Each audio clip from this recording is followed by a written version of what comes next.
asalaamaaleykum mbokki Jobaas asalaamaaleykum askan bi yëpp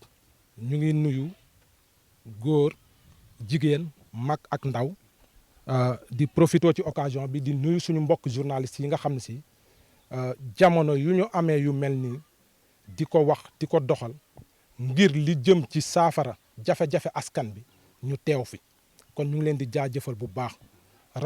rawatina ci moment yi nga xam ne si ñu ngi dënmal ci ay feet zone bii tamit ñu nekk muy Palam Coyaan nga xam ne fii la forage yi nekk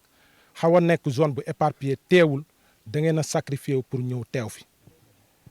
li ñu fi dajale tey nag nekk na dënmal yoo xam ne dañu jëm ci yeneen plan d'action les sentinelles bëgg ko doxal parce que umpalewu leen ni li ñu fi dajale tey muy jafe-jafe ndox mi nekk ci Jobaas du tey lañ ko xeex mais xeexoon nañ ko ca ginnaaw ñu amoon benn néggandiku ak benn tekkaaral la ko waral nag mooy ku xam les sentinelles xam ni ci yoon lay dox ak ci loo xam ne si lu civilisé la parce que ndaw yi ko seq dañoo nekk ndaw yoo xam ne ils sont responsables ba tax na mbas mi fi jaaroon mayuñu woon ñuy am ay yenn ndaje ak yenn dajaloo yi parce que conditions yi permettre ko woon ñu am dal ak tekk ni ku ni tekk rek tekk wan la yoon ñu xaar ba le moment opportun ñu def ko mais ñëpp xam nañ ni ñàkkum ndox moomu ci Jobaas tey indi na jafe-jafe yu metti que ñu wax ko ñu ñàkk ko wax sax ci taxawaay bi ndawi Jobaas amoon pour xeex Covid bi dem na sax ba indi ci ay gàllankoor parce que comme niñ koy waxee ndox nekkatul lu mën a ñàkk ci dundu doomu aadama kese mais dafa nekk dundu doomu aadama ci boppam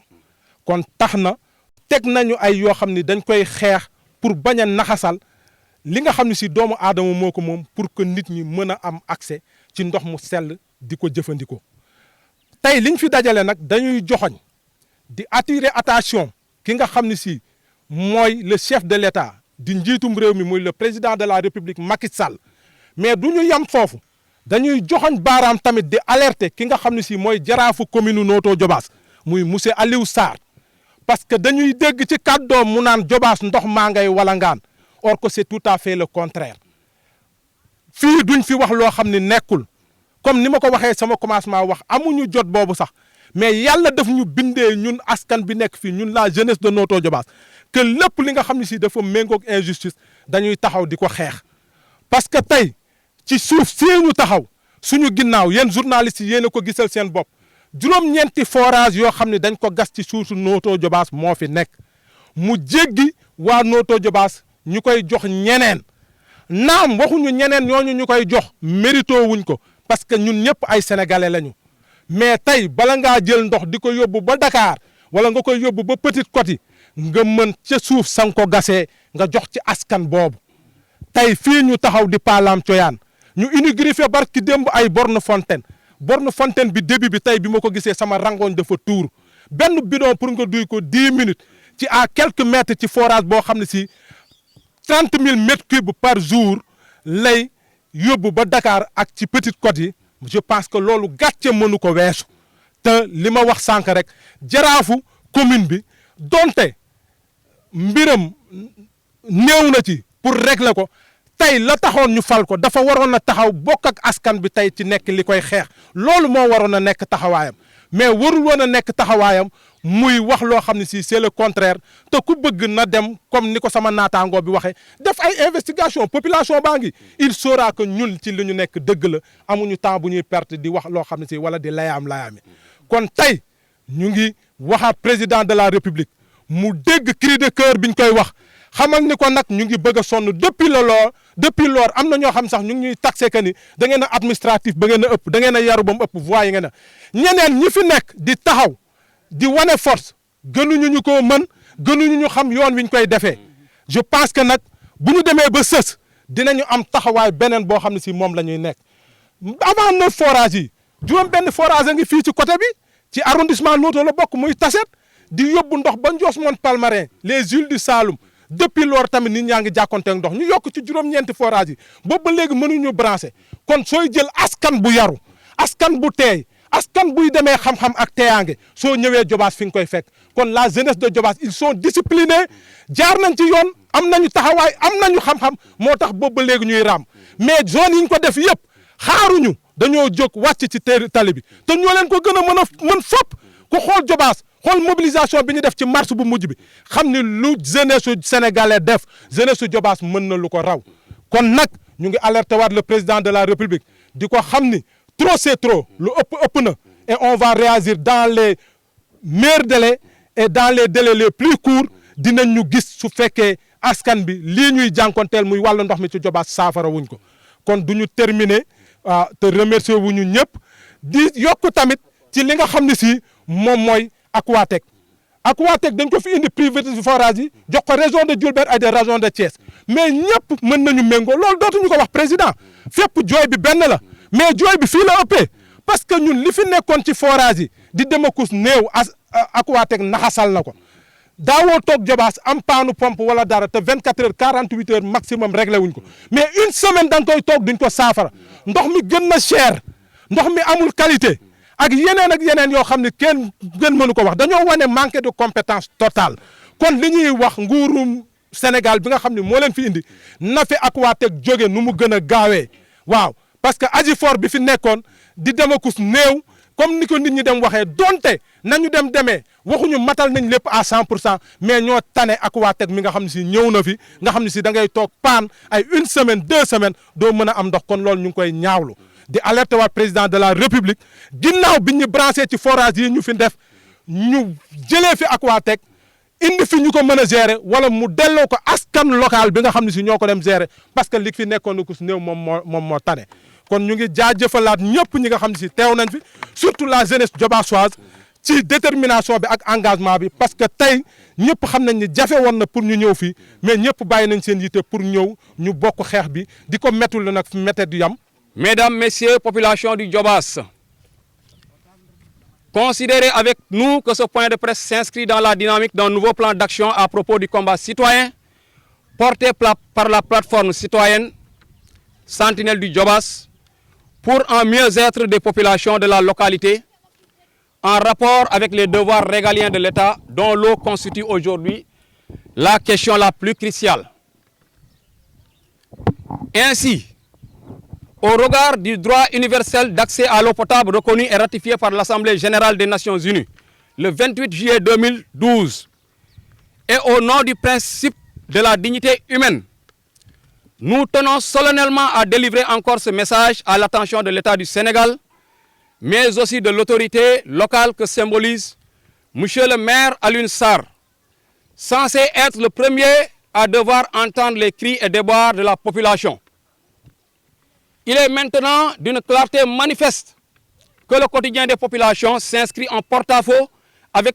tout agissement du maire consistant à soutenir qu'il coule de l'eau en abondance au Jobaas. En effet, depuis plus de 4 ans, les populations de la commune de Notto Diobass sont confrontées à une pénurie d'eau chronique en dépit d'une plateforme de 9 ouvrages hydrauliques de grande envergure financés par la Banque mondiale, IDA, pour l'approvisionnement en eau des zones urbaines et périurbaines dans le cadre du PAMU, projet eau et assainissement en milieu urbain, implanté dans la commune en question entre les villes de Palam Choyan et de Diass Palam. Ces forages desservent une bonne partie de Dakar et de la Petite Côte pour un débit journalier estimé à 30 000 m3. À cela s'ajoutent également 6 autres ouvrages dans le champ captant de Tasset qui desservent jusque dans les îles du Saloum, Fimela, Sambadia, Diofior, Ndiosmone, etc. Il est donc foncièrement aberrant, considérant ce potentiel d'eau énorme surexploité au niveau de la nappe, avec tous les impacts environnementaux y afférents, que les populations du Jobaas soient encore laissées dans le désarroi total en ce qui concerne les besoins en eau. Nous nous indignons de cette injustice qui n'est autre qu'un manque notoire de considération et pointant du doigt l'État du Sénégal qui, à cet effet, foule gravement aux pieds les exigences de l'équité et de la justice sociale.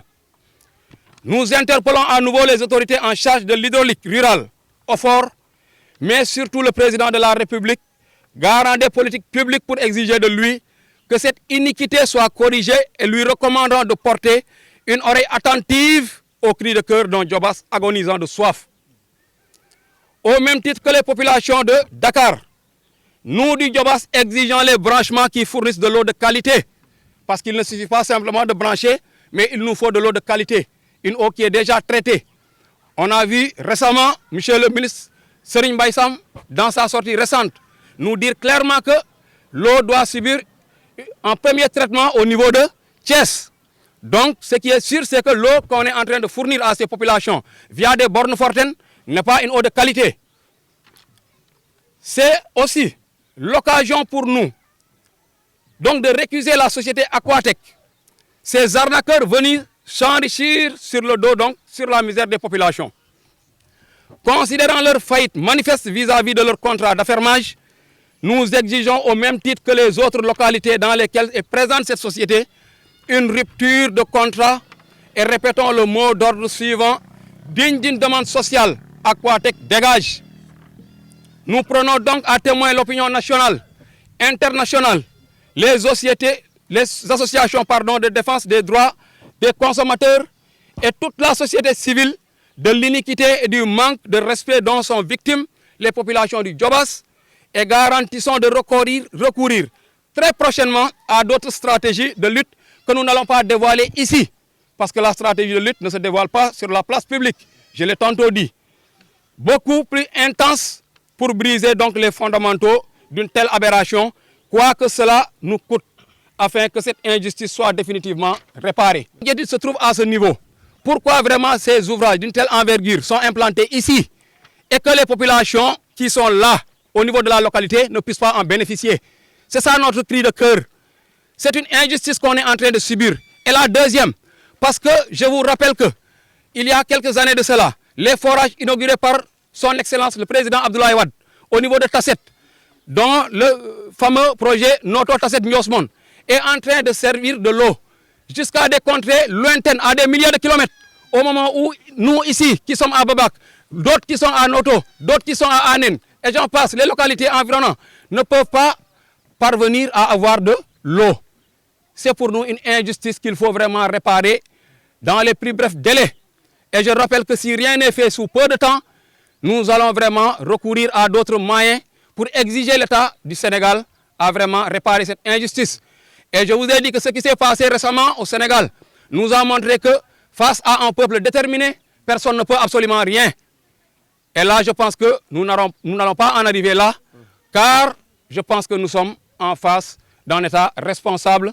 en face donc d'un État qui est là pour satisfaire les besoins des populations. Et ce que nous n'allons pas accepter, c'est que nous soyons enterrés vivants. Parce que quand on nous prive d'eau, c'est que oui, notre mort est proclamée. Et je vous dis que notre prochaine sortie risque d'être musclée si rien n'est fait. Et là, on vous a dit que rien n'est à exclure,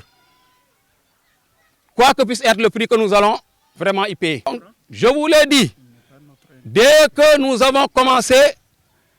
il y a un mémorandum qui a été déposé au niveau de la table du maire.